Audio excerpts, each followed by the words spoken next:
BJP सरकार को आसी ओडिया अस्मिता कथा कही कही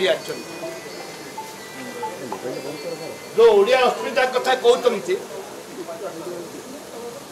महामाई गवर्नर पुओ ओडिया ऑफिसर को बाड़े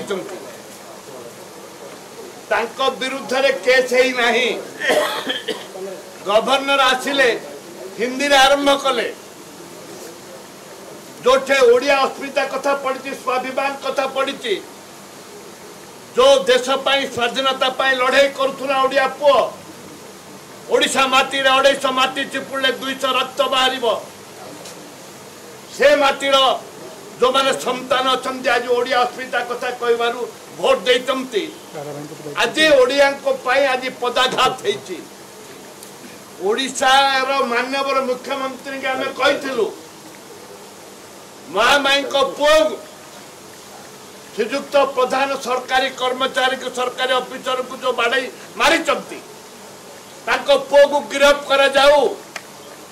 विरुद्ध रे दृढ़ कार्यानुष्ठान ग्रहण करा जाऊ गवर्नर को विदाय करा जाऊ पुओ को जदि गिरफ्त करा न जीव विधानसभा रे गवर्नर कहवाई आम सुजोग दबु ना से गवर्नर जो आसिले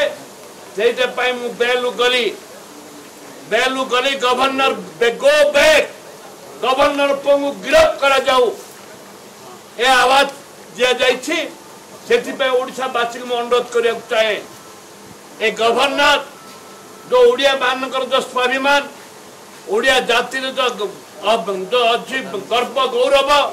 ओडिया जाति जो अस्मिता रही आमर जो अस्मिता रही बंचवा पड़ो जो पर्यंत गवर्नर पुओ गिरफ्त है से पर्यंत आंदोलन जारी रही।